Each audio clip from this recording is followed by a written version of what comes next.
निर्माण से प्रभावित किसानों को 9 सालों से मुआवजा नहीं मिलने पर आक्रोश भड़क गया है।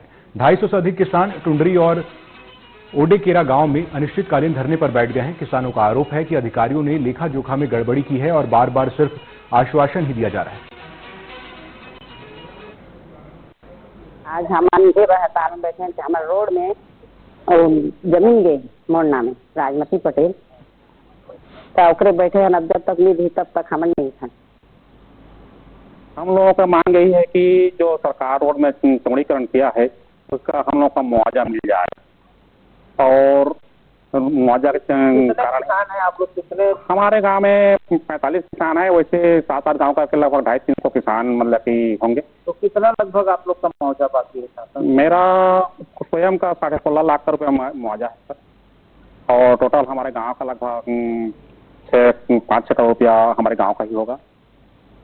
7 अप्रैल के पत्र से 9 अप्रैल को कलेक्ट्रेट कार्यालय में जो मुआवजा राशि जो डिस्ट्रिक्ट रोड का है, डिस्ट्रिक्ट रोड यहाँ पे जोधपुर में रोड स्थित थी, उसका चौड़ाई का निराकरण करते हुए राशि दिए जाने हेतु प्रस्ताव बना करके सौंप दिया गया है ताकि उनका मुआवजा प्रदान करके प्रकरण निराकरण किया।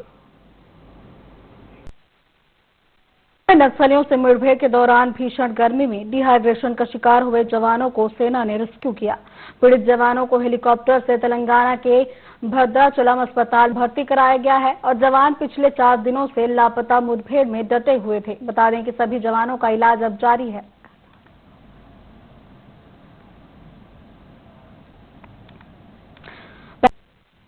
रुक करते हैं बीजापुर का, जहां से बड़ी खबर मिल रही है। बता दें कि लगातार 5 दिनों से मुठभेड़ जारी है। जी हां, बीजापुर से आपको बड़ी खबर बता रहे हैं, जहां लगातार 5 दिनों से मुठभेड़ जारी है। डीआरजी का एक जवान आईडी के ब्लास्ट में घायल हो गया और मुठभेड़ में शामिल होने के लिए जा रही थी फोर्स। मुठभेड़ में शामिल होने के लिए फोर्स जा रही थी। इसी दौरान डीआरजी का एक जवान आईडी ब्लास्ट में घायल हो गया है। बता दें कि गलगम के करेकुट्टा पहाड़ी की तरफ जा रहे थे जवान। इसी दौरान गलगम सीआरपीएफ कैंप में चल रहा था प्राथमिक उपचार। तो घायल हुए जवान का प्राथमिक उपचार सीआरपीएफ कैंप में चल रहा था और जवान को हेलीकॉप्टर से बीजापुर लाने की खबर भी सामने आई है। अब इस खबर पर ज्यादा जानकारी के लिए हमारे सहयोगी रामचंद्रम जुड़ चुके हैं। जी रामचंद्रम जी, जैसा कि लगातार 5 दिनों से मुठभेड़ जारी है, इसमें अब एक जवान के घायल होने की भी खबर सामने आई है। क्या कुछ और अपडेट आ रही है? आखिर कितने दिनों तक ये मुठभेड़ जारी रह सकती है? जी बिल्कुल, आपको बता दूं छत्तीसगढ़ के सबसे बड़े इनकाउंटर हम लगातार बताते रहे हैं T24 के माध्यम से, खबरें भी दिखाते रहे। इसी बीच आज 5वां दिन है मुठभेड़ का। मुठभेड़ भी उस क्षेत्र को हो रहा है जो करेगुट्टे का क्षेत्र, सूर का गलगम का क्षेत्र है, जहाँ पीएल की बटालियन के जो माओवादी के बड़े कैडर की उपस्थिति रहती है। लगातार इनकाउंटर चल रहा है। पिछले दिन अपने जवान गर्मी की वजह से, लू भी लगने की वजह से कुछ लोगों को भद्राचलम में यहाँ के वास्ते शिफ्ट किया गया कि आज जो सुरक्षा बल जो डीआरजी के जवान है गलगम के करेगुट्टे के पहाड़ की ओर निकले थे ड्यूटी के दौरान। गलगम में आईडी ब्लास्ट हो जाता है। आईडी ब्लास्ट से जो जवान है उसके दोनों को पैर में चोट आता। वही आपको बता दें जानकारी है, गलगम के सीआरपीएफ कैंप इनका प्राथमिक इलाज भी चल रहा है। हेलीकॉप्टर जो M17 है उन्हें लेने के लिए बीजापुर से उड़ान भर चुके हैं। वही अब तक की अगर जानकारी की बात करें, जवान को बीजापुर नहीं लाएगा, लेकिन जवान की जो हालत है वो खतरे से बाहर बता, क्योंकि पैरों और हाथों में छोटा प्राथमिक इलाज भी उनका जारी है। जी बिल्कुल, जो है लगातार मुठभेड़ जारी जिसमें अब जवान घायल बताया जा रहा है। हालांकि स्थिति फिलहाल स्थिर बताई जा रही है। तो तमाम जानकारी का आपका धन्यवाद। तो बड़ी खबर आपको बीजापुर से बता रहे हैं, जहां नक्सलियों और सुरक्षा बल के जवानों के बीच पिछले 5 दिनों से लगातार मुठभेड़ जारी है। इसमें एक जवान अब घायल बताया जा रहा है कि जवान अपने अन्य साथियों के साथ जो मुठभेड़ हुई उस पहाड़ी की ओर जा रहा था। इसी दौरान वो आईडी की चपेट में आ गया, जिससे वो घायल हो गया। हालांकि उसकी स्थिति अभी स्थिर बताई जा रही है। रुक करते हैं शक्ति का, जहां से बड़ी खबर मिल रही है। बता दें कि भेड़ी कोना बोईरी नदी में गिरी ट्रक। तो बड़ी खबर आपको शक्ति से बता रहे हैं, जहां भेड़ी कोना बोईरी नदी में ट्रक जा गिरी है। पिछले 3 घंटे के अंदर फंसा एक युवक ड्राइवर को गंभीर हालत में बिलासपुर के लिए रेफर किया गया है। बताया जा रहा है कि ये एक युवक पिछले 3 घंटे से ट्रक में फंसा हुआ है और ड्राइवर को गंभीर हालत में बिलासपुर के लिए रेफर किया गया है। ड्राइवर को निकालने के बाद फिर से नदी में जाना पड़ा महंगा। नदी में ट्रक के कैबिन में युवक के फंसे होने की आशंका जताई जा रही है। मौके पर पहुंची हसौद पुलिस। तो हसौद थाना क्षेत्र का यह मामला बताया जा रहा है, जहां नदी में ट्रक गिरने से एक युवक ट्रक में फंसा बताया जा रहा है। इस खबर पर ज्यादा जानकारी के लिए हमारे सहयोगी अमृत सेवक जुड़ चुके हैं। जी अमृत, क्या कुछ जानकारी आ रही है? ड्राइवर को बचाने के लिए युवक पानी में गया था, लेकिन वो खुद ही फंस गया। क्या युवक का अब तक रेस्क्यू नहीं किया जा सका है? जी, ये मामला जो है माखोदा थाना क्षेत्र अंतर्गत बोरी नदी की है, हसौद थाना क्षेत्र के अंतर्गत बोरी नदी की है, जहाँ एक तेज रफ्तार ट्रक जो है नदी में बोरी नदी में गिर गई और जिसमें युवक जो है अंदर जो फंसा हुआ 3 घंटे रेस्क्यू करने के बाद युवक को बाहर निकाला गया और वह युवक जो जैसे ही ट्रक के नीचे गया तो युवक जो दूसरे युवक को बचाने के चक्कर में अंदर फंस गया, जिसको रेस्क्यू हुआ है। अभी उसको बाहर नहीं निकाला गया है। मौके पर हसौद पुलिस जुटी हुई। जी, युवक की पहचान क्या बताई जा रही है अमृत? जी, युवक की अभी तक खोजबीन जारी नहीं है। जो चालक था उनको बिलासपुर रिफर किया गया है और जो बचाने के लिए जो नदी में कूदा हुआ था वो युवक अभी इसकी लापता है, जिसकी खोजबीन पुलिस द्वारा की जा रही है। जी, तमाम जानकारियों के लिए आपका धन्यवाद। तो बड़ी खबर आपको शक्ति से बता रहे हैं, जहां एक ट्रक नदी में गिर गया, जिसमें ड्राइवर को बचाने के लिए युवक नदी में गया था, लेकिन ड्राइवर तो सकुशल वापस लौट आया, लेकिन युवक उसमें फंस गया और उसकी तलाश पिछले 3 घंटे से जारी है। अब बड़ी खबर भोपाल से पूछना चाहेंगे कि लगातार 5वें दिन भी जो है ये मुठभेड़ जारी है, इस पर और क्या कुछ जानकारी निकलकर सामने आ रही है? बिल्कुल, मैं बताना चाहूंगा, नक्सलियों के खिलाफ जो है अभी तक सबसे बड़ा ऑपरेशन चलाया जा रहा है, जिसमें आज ये मुठभेड़ जो है 5वें दिन से लगातार जारी है। आज 5वां दिन है जिसमें नक्सलियों और पुलिस के बीच में जो है मुठभेड़ जारी है। ये कर्रेगुंडा की पहाड़ी पर मुठभेड़ हो रही है, जिसमें बड़े कैडर के नक्सली हिड़मा, देवा, विकास और दामोदर, पापाराव जैसे कई बड़े कैडर के नक्सली जो है वहां पर मौजूद है। और एक अपडेट ये भी आज सामने निकल कर आई है कि आज सुबह 7 बजे से अब तक 4 वायुसेना के उस इलाके में हेलीकॉप्टर भी देखे गए हैं। आसमान में लगातार हेलीकॉप्टरों की गतिविधियों से बड़ा अपडेट आने की संभावना बताई जा रही है। कल रात 10 बजे तक भारी फायरिंग और कई बम धमाकों की आवाज भी जो है वह सुनाई दी है, जिसमें कुछ ग्रामीणों ने बताया है। और ऑपरेशन जो है ये संवेदनशील मोड़ पर है, बड़ी कार्रवाई की आशंका बताई जा रही है। जी रोशन, तमाम जानकारियों के लिए आपका धन्यवाद। तो ये थे हमारे साथ हमारे सहयोगी रोशन चौहान, जिन्होंने हमें सामने आ रहे सुरक्षा बलों ने भी जाने की खबर है।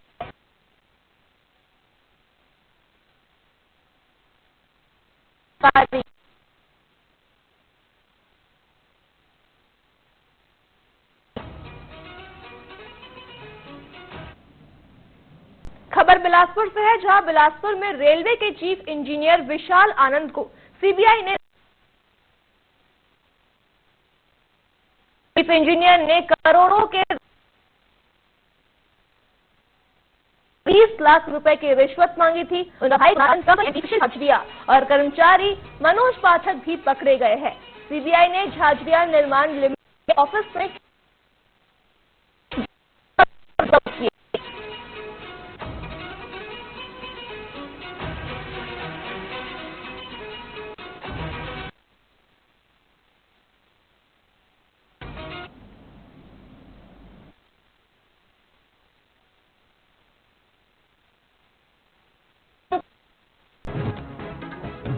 छत्तीसगढ़ के बीजापुर में नक्सलियों से मुठभेड़ के दौरान भीषण गर्मी में डिहाइड्रेशन का शिकार हुए जवानों को सेना ने रेस्क्यू किया। पीड़ित जवानों को हेलीकॉप्टर से तेलंगाना के भद्राचलम अस्पताल में भर्ती किया गया है। जवान पिछले 4 दिनों से लगातार मुठभेड़ में डटे थे। सभी जवानों का इलाज जारी है। बिलासपुर में सीबीआई ने रिश्वतखोरी के मामले में रेलवे के चीफ इंजीनियर विशाल आनंद को गिरफ्तार किया है।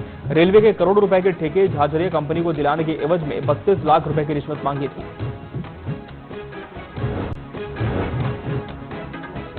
सक्ती में बोरई नदी में एक ट्रक गया। हादसे में ड्राइवर गंभीर रूप से घायल हो गया और एक युवक फंस गया।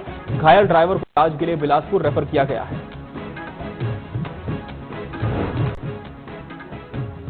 बीजापुर में लगातार 5 दिनों से मुठभेड़ जारी। नदी का एक जवान घायल हो गया है।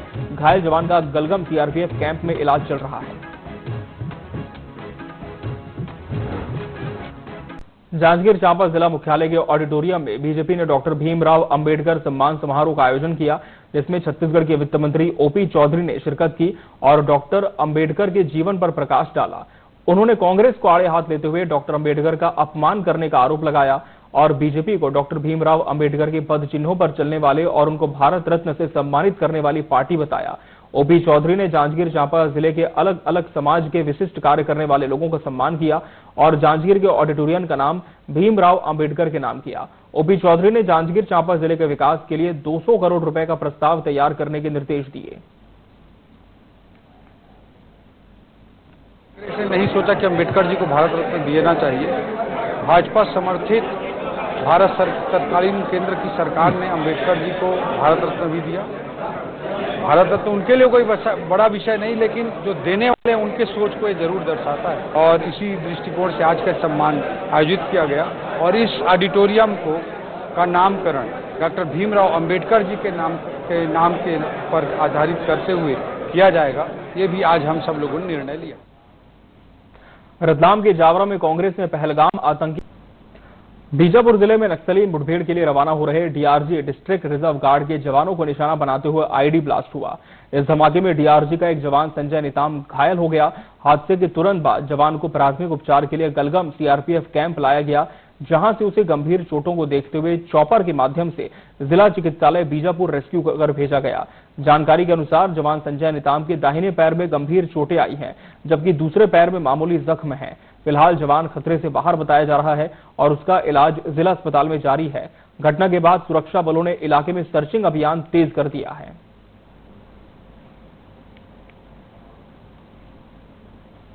खबर सीधी से, जहां जिले के बहरी थाना क्षेत्र के चंदवाही गांव में नेशनल हाईवे 39 पर डीजल से भरे टैंकर में अचानक आग लग गई। पुलिस और दमकल की तत्परता से आग पर काबू पाया गया। हादसे में कोई जनहानि नहीं हुई है, लेकिन टैंकर के कई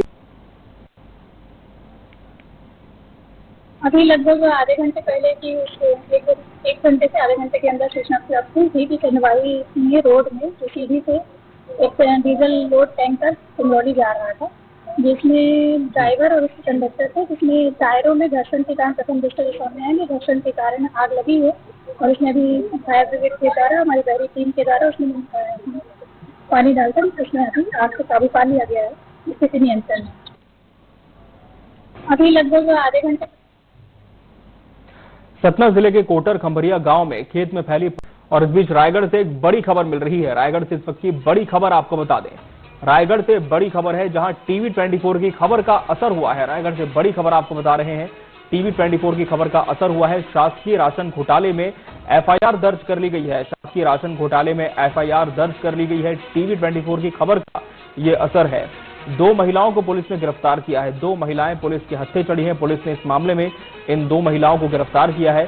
7.99 लाख राशन घोटाले का ये पूरा मामला, लगभग 8 लाख रुपए के राशन घोटाले से जुड़ा हुआ ये पूरा मामला बताया जा रहा है। रायगढ़ से बड़ी खबर आपको बता रहे हैं, जहां 3 राशन दुकानों में अनियमितता पाई गई। पुलिस ने इस मामले में 2 महिलाओं की गिरफ्तारी भी की है, जिनसे पूछताछ जारी थी और उसके बाद उन्हें जेल भेज दिया गया है।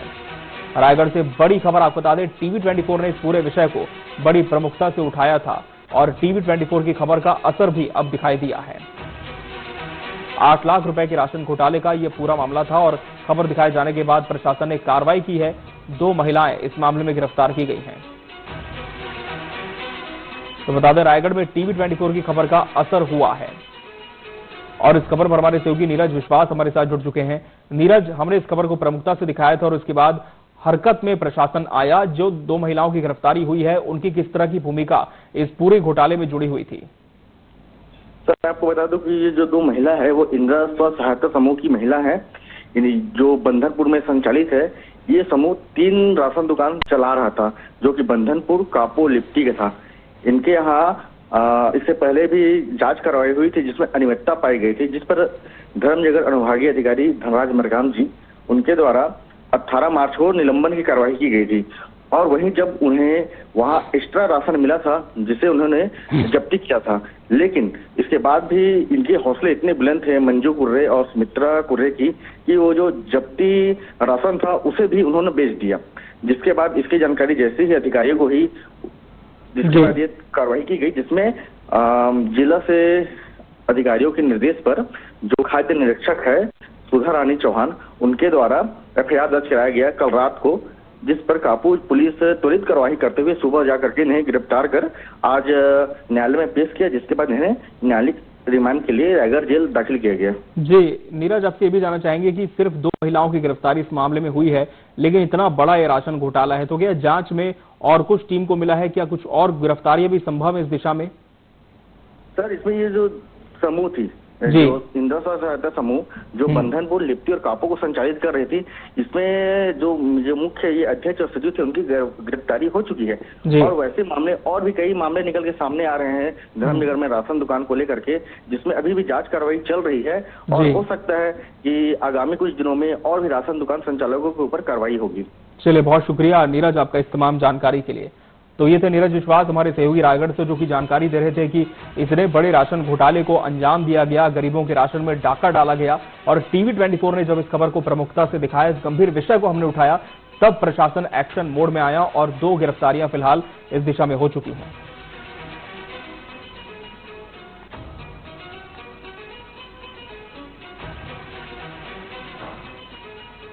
इसी के साथ न्यूज अपडेट में फिलहाल इतना ही। मुझे और मेरी पूरी टीम को दीजिए इजाजत। नमस्कार। तो वहीं नगर पंचायत मल्लार में बैठक को लेकर सीएमओ और नगर पंचायत अध्यक्ष के बीच कहासुनी हो गई, जिसके बाद नगर पंचायत सीएमओ ने नगर पंचायत अध्यक्ष के प्रतिनिधि पर धमकाने का आरोप भी लगाया। वहीं नगर पंचायत के अध्यक्ष प्रतिनिधि ने सभी आरोपों को बेबुनियाद बताया। इधर नगर पंचायत महिला अध्यक्ष ने मामले को लेकर मल्लार चौकी में केस भी दर्ज कराया और मल्लार सीएमओ ने भी प्रतिनिधि के खिलाफ शिकायत की है।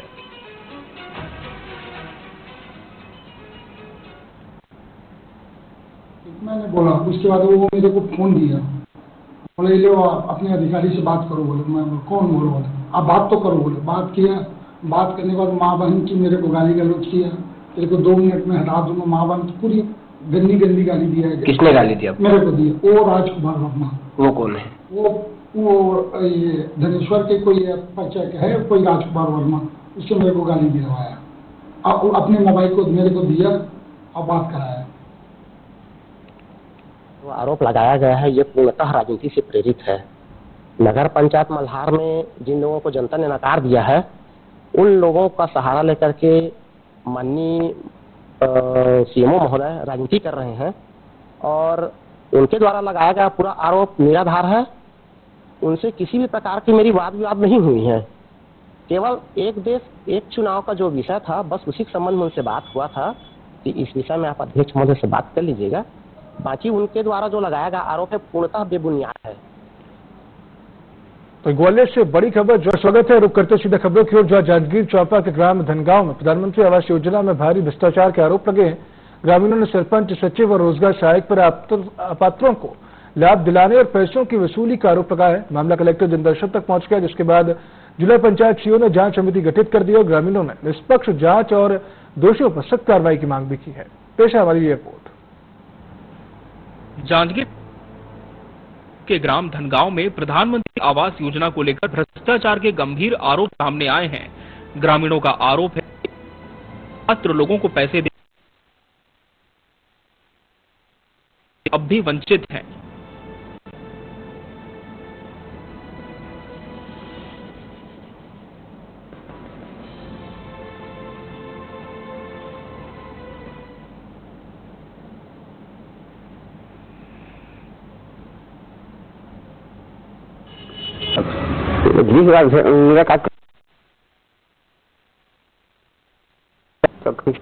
खाली पैसा की पात्र करके आवास का लाभ दिया है, जिसे रोजगार सहायक, सचिव, सरपंच इन सब के मिली भगत से अपात्र लोगों को पात्र करके आवास का लाभ दे रहे हैं। इनमें से कुछ लोग के पिताजी या माताजी या पत्नी सरकारी नौकरी में है, किसी के पास पक्का बिल्डिंग है 2 तल्ला।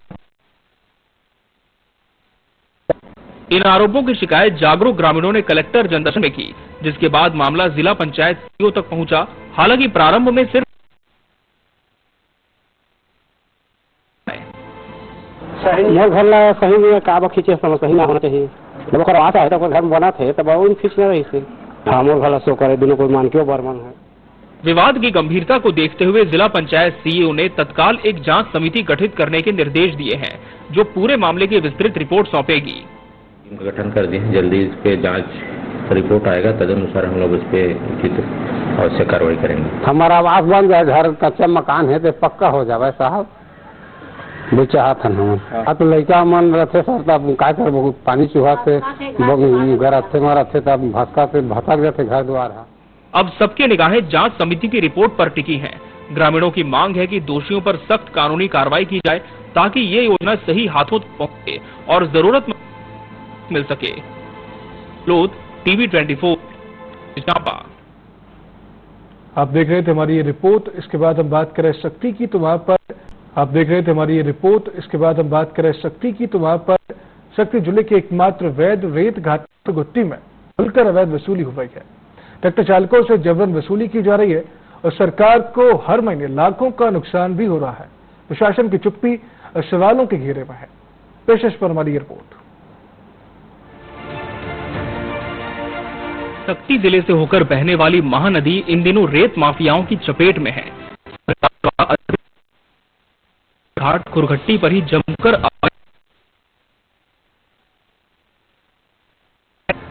सरकार ने महेश्वर नापे, लेकिन घाट पर अवैध कब्जा जमाए कुछ लोग राम को अवैध वसूली कर रहे हैं। रॉयल्टी का कोई कागज नहीं दिया जा रहा। बताया जा रहा है कि वसूली का पैसा मानसी मिश्रा के फोन पे पर लिया जा रहा है। घाट से प्रतिदिन करीब 200 ट्रिप रेत निकाली जा रही है, जिससे सरकार को हर महीने करीब 20 लाख रुपए का नुकसान हो रहा है। पैसा तो 3.5 लेते कौन लेते, वो गुराल्टी वाला पहला गोबरा लेके जा कतेक लगभग निकला रोज जो हाँ 2 रहती है कुगट्टी नहीं है। ट्रिप ले गए अब तक, अभी हमारी पहली गाड़ी है हाथ में। पर्ची देते कि नहीं देते होंगे? पर्ची राल्टी 300 लेते गिरा पर्ची लेबर कट में 300। ये किसी किसी में भूल जाता ट्रैक्टर ले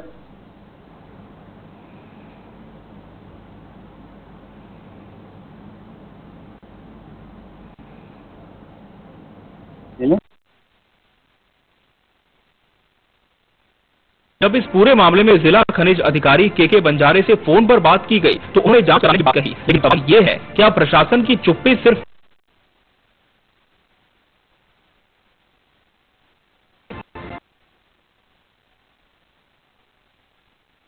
प्रशासन इस गोरख धंधे पर लगाम रखता है, फिर सब कुछ पहले की तरह चलता रहेगा। टीवी 24 शक्ति। न्यूज अपडेट की इस बुलेटिन में फिलहाल इतना ही। आप देखते रहिए टीवी 24। नमस्कार।